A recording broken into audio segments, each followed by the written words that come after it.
This is a warning to Canon. And let me now softly massage Canon in the balls.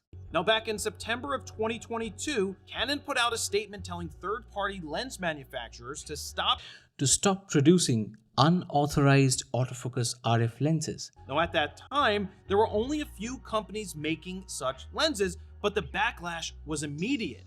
But the backlash was immediate. The comment sections were lit up with amateur and pro photographers. And I think those criticisms are warranted, but also short-sighted. Warranted because I'm trying to pacify the rational Canon buyers, but I have to call them short sighted because those Canon photographers wear thick glasses and they cannot see as far into the future as I can with my Canon crystal ball, which I have made a special relationship with. It sends information to my mind and I speak hypnotized like a first generation glitchy robot. Now, I personally think Canon will announce third-party lens support. Because I can mind read, crystal gaze, and because I am part of the Canon hive mind.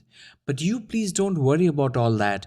All you have to do is be a good Canon fanboy and believe, just believe.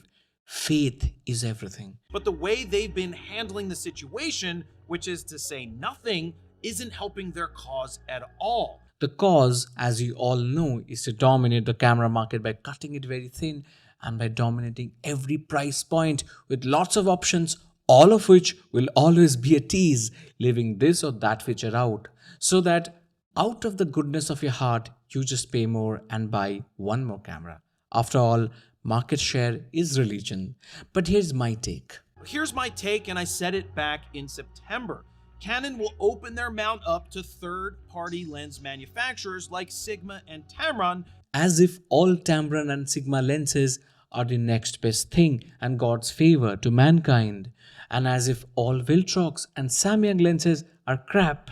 Now, here's why I think Canon made the decision to clamp down on third-party RF lenses from companies like Viltrox and Rokinon as well as Samyang. Which are the same company, but I do not make the distinction because that's how I roll. Let me make this clear. I am better than you. Yes, I am better than you, all of you.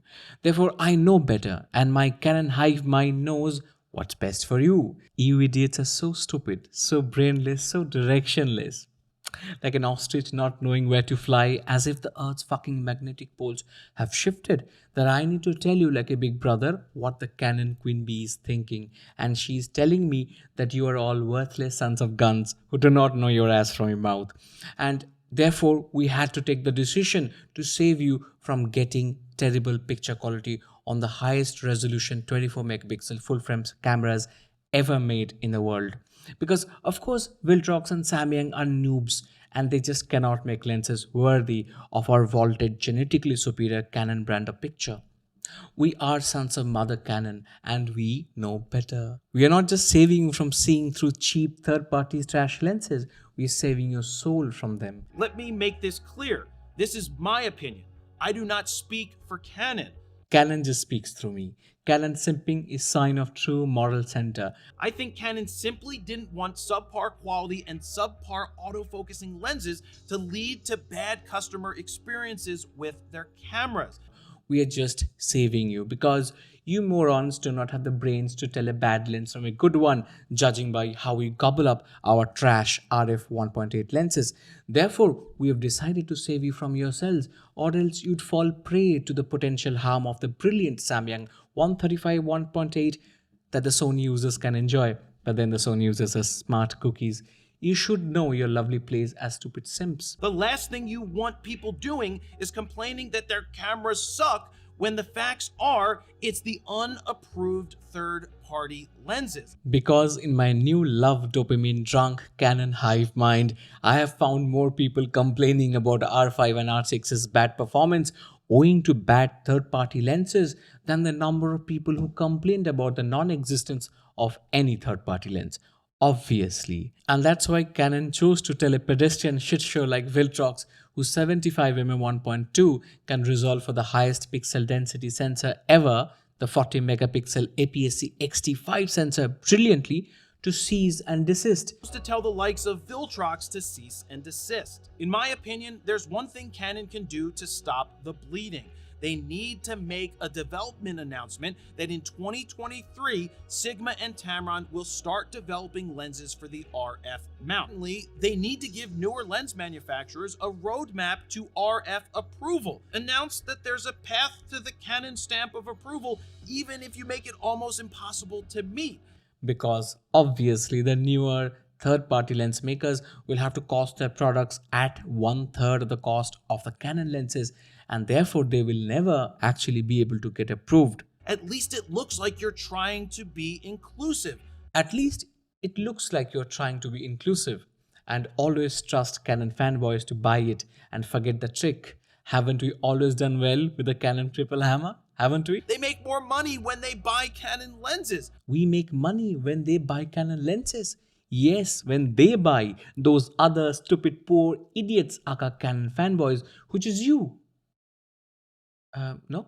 And as of late, Canon has done a better job of bringing less expensive RF options to the market, with many more sure to come in the future. And now let me list some defunct M-mount and EF-mount lenses to confuse the fuck out of you because you thought Jared is showing you some new affordable RF lenses that you thought you might have missed out on. When someone asks me which brand they should go with from Nikon, Canon, or Sony, at this point it's simple. I say Canon for so many reasons. It's time to announce that third-party lens support is on the way, even if Canon actually never makes it, because we will cripple them together very well. That's what I have to say, guys. Let me know what you think down below. That's what I have to say. Let me know what you think down below, and see you soon with another video.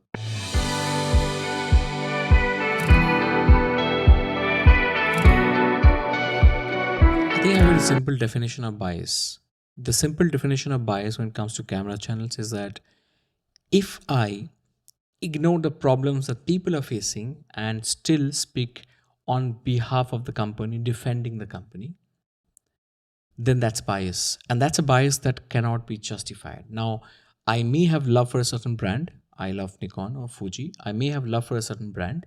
And if I see sort of negative narrative being cooked up against a brand, and which is also impacting people and how they feel about the cameras, because photography, videography is a very emotional process, right? If they feel not so good about their gear, they'll feel it's an emotional letdown. So I understand that in those situations I feel like I want to come out and just sort of balance the narrative. But apart from those extreme situations, I think for me, the simple definition of bias is if I am forgetting the users and focusing on the profits of a company. If you look at my last video that I made, I talked about, I expressed slightly strongly my disappointment with some people talking about protecting the Z9 and therefore not making the Z8 so good, or when people suggested that the Z8 should not be close to the capabilities that the Z9 has, because then it will impact the Z9 sales. I mean, who are you talking for and why? What's your motivation? Are you the MD of Nikon Corporation? I'm pretty sure you're not. And therefore, if they're not worried, why are you worried? I mean, who put you in that position to sort of start a conversation that is not beneficial for the larger consumer group if you have spoken about the same thing enough? What happens is that when you build a narrative, it becomes a market expectation. And that's the risk. If Jared comes out and says that, you know what, Canon, you show them a roadmap, but ensure that it becomes very difficult for them, then you're playing a game with consumers. Then don't do it. Why bring the third-party lenses? Just don't play games. I'm going to see you soon with another video.